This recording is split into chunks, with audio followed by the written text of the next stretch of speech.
The crimson moons of Vorell IX hung heavy in the sky, casting a blood-colored light over the jungle canopy below. Dense foliage swayed in the humid breeze, and every tree seemed to whisper secrets through its leaves. Deep within the overgrown heart of this forsaken world, a man moved like a ghost, breathing shallowly, his boots treading with deliberate care. Kael Morrow had been a bounty hunter for 15 years. He'd brought down warlords, rogue synthetics, and even a void spawn once on a derelict mining colony near the Treacherous belt. But nothing had prepared him for this. She was hunting him now. Kael leaned against a tree trunk, sweat pouring down his neck, hand gripping the plasma revolver at his side. He had underestimated her. Everyone did. Her name was Selya Tren.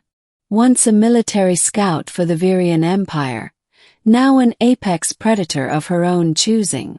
They called her the Huntress. Some said she didn't sleep, didn't bleed, didn't miss. And he'd made the mistake of crossing her. It had started 2 weeks ago, on the orbital station Zenith 4. Kael had been hired to bring in a high-profile fugitive, a black market AI broker with cybernetic augmentations and a massive bounty on his head. The contract was risky but lucrative, the kind Kael lived for. But the broker had protection. He hadn't known until it was too late that Selya Tren had been hired as the broker's personal bodyguard.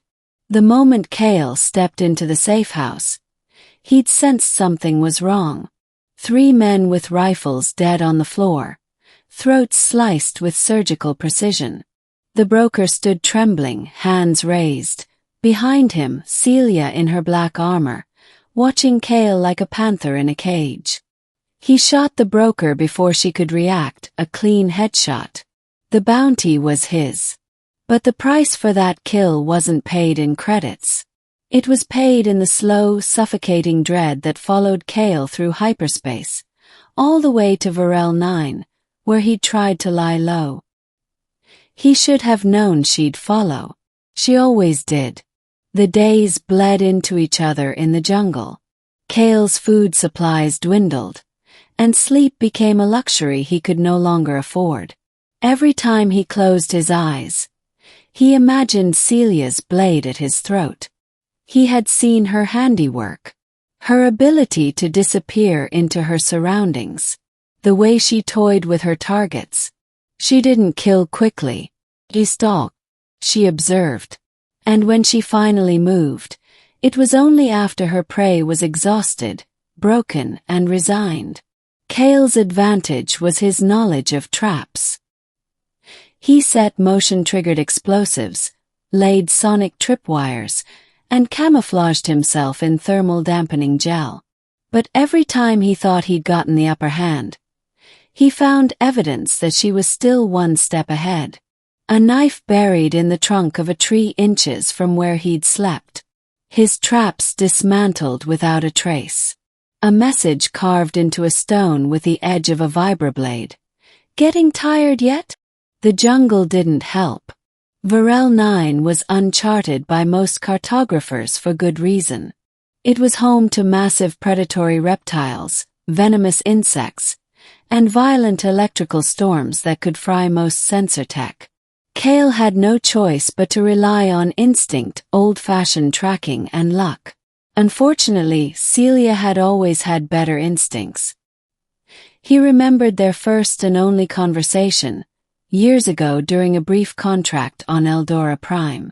They'd both been after the same bounty, but the client wanted cooperation, not competition. For 1 week they'd worked together. She had asked him, casually over a campfire, "Do you ever wonder what it feels like to be hunted instead of the hunter?" He'd laughed then. "Not really. You." She hadn't smiled. "I think about it every day, so I can make sure it never happens to me." By the 9th day, Kael was hallucinating. Dehydrated, his canteen empty. He stumbled through the dense underbrush and collapsed against the roots of a massive tree. His revolver slipped from his hand. His eyelids drooped. And then he heard it. A soft crunch of leaves behind him. He rolled, grabbed the revolver and fired. The blast struck a tree trunk. Nothing there. No movement. No sound. But he knew. She was near. Kael forced himself to move. There was one final option left. An emergency beacon buried with his escape pod near the crash site. If he could reach it and trigger the distress signal, maybe someone would extract him. Or maybe not. But it was better than dying here in a slow, painful spiral. He pushed through the jungle, mind racing. Every rustle of branches made his skin crawl. He tried to trick her by doubling back, crossing his own trail, but somehow she anticipated his every move. That's when he heard her voice. Not over comms. Not in his mind.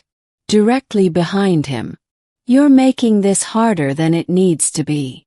Kael spun, gun raised. But she wasn't there. Just the sound of wind and distant thunder. Mocking him. He broke into a sprint. The crash site couldn't be more than half a kilometer away. His lungs screamed, his legs felt like molten lead, but the primal terror in his gut kept him moving. Lightning cracked overhead. Rain poured in heavy sheets. Kael reached the shattered escape pod and clawed open the panel. The beacon blinked faintly, still functional. He slammed his fist onto the activation button. A sharp click behind him. Too late. A cold barrel pressed to the back of his skull. "I almost let you go," Selya said, her voice low, controlled. "I wanted to see how far you'd run. How long you'd last." Kael didn't move. "You got your revenge. Is this where I die?" She stepped into view, lowering the weapon.